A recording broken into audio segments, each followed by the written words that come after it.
ایمان سے متعلق جو پریشانیاں لاحق ہوتی ہیں، کبھی وسوسے ہوتے ہیں، کبھی شکوک ہوتے ہیں، اوہام و ظنون ہوتے ہیں، مختلف طرح کی جو خلجان ذہن میں آتے ہیں، کبھی ہر ایک کے آتے ہیں یا اکثر لوگوں کے آتے ہیں.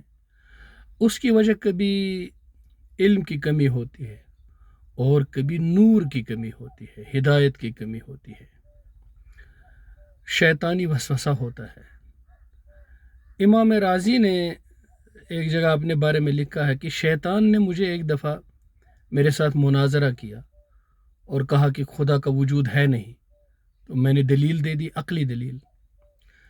100 سوال مجھے شیطان نے ڈال دیے ذہن میں، اور 100 سوالوں کے عقلی جوابات، ریشنل پروفس میں نے دے دیے اس کو.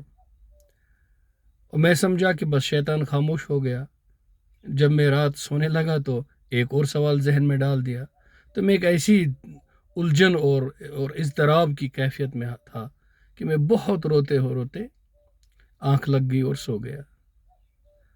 تو خواب میں حضرت نجم الدین کبریٰ رحمۃ اللہ علیہ، جو کبروی سلسلے کے بانی شیخ گزرے ہیں، وہ خواب میں آئے اور کہا کہ راضی، شیطان کے سوال کا جواب نہیں دیا جاتا، اس سے یہ کہا جاتا ہے کہ میں نے خدا کو دیکھے بغیر رسول اکرم صلی اللہ علیہ وسلم پر اعتبار کر کے خدا کو مان لیا ہے. یہ بہت بڑی دلیل ہے. فرماتے ہیں کہ اس سے میرے سارے اوہام و ظنون دور ہو گئے.